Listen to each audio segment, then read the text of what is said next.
the Balanced Beehive. Today I want to talk about virtual concert ideas.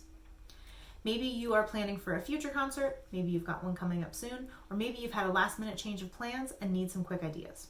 Whatever your situation is, I've got you covered. I teach beginning band, so for me that's 4th and 5th grade in elementary school. But whatever your teaching situation is, you can make these ideas work. Here are 5 different ways to engage your students and provide a great virtual concert experience. Full band recording.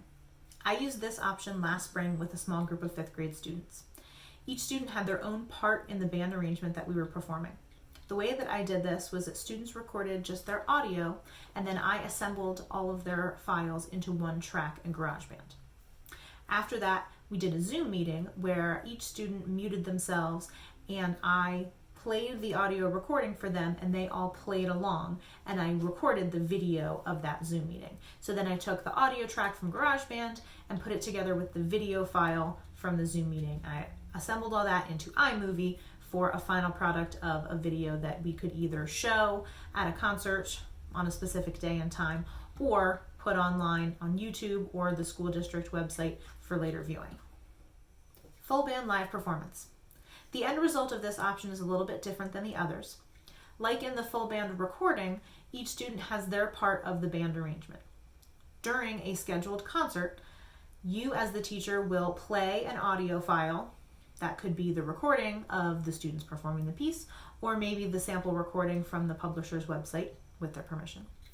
And each student will perform while they are on mute. So the people in their house, their family, their audience members are hearing their student perform plus the audio file that you're providing. The downside to this is that the families and the students can't hear each other perform, but the great thing about it is that the students are getting the chance to perform a live concert for people in person. Recital style recording. For this option, students either choose or are assigned a piece to perform. They practice that piece on their own, and then when they feel that they're ready, they will record the video and audio of their performance.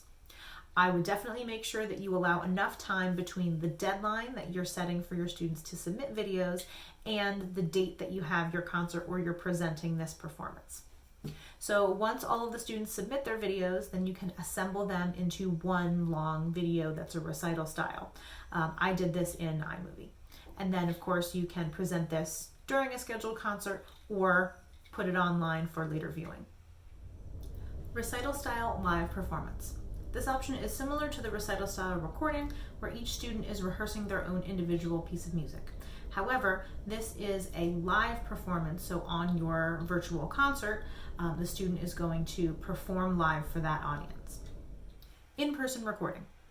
If you have been able to rehearse with your students in person, but you're not able to have an audience at a concert, this is a great option. So you would be rehearsing your music with your students, and when you feel that they're ready, record video and audio of their concert performance.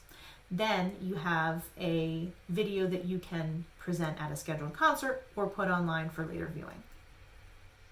If you're having a virtual concert on Zoom or another platform, definitely make sure that you check your settings before you schedule the meeting and definitely before you start the meeting that day. I like to have the waiting room enabled so that I can hop on the Zoom early with my colleagues and go through everything, make sure everything's in place and that everything is functioning before we allow the audience members into the room to wait for the concert performance to start. I also like to keep everyone muted and take away their ability to unmute themselves so that we don't inadvertently have somebody that's not muted and they don't realize it, and then we're getting that sound and it's possibly disrupting a performance. So that if you have a concert where your students are performing live on that Zoom, then you as the teacher can go ahead and unmute that student.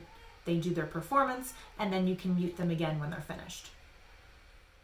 With all of these options, it's very important that you secure the rights to perform the music, especially if you plan to record it and then put it online. For this reason, I do like to use public domain music when possible for virtual performances, but if you're ever in doubt, contact the publisher of the music that you're performing so that you can make sure you're doing everything legally. I hope these suggestions are helpful to you, and I wish you all the success in your concert season. Check back here next Wednesday for more beginning band content. Until next time.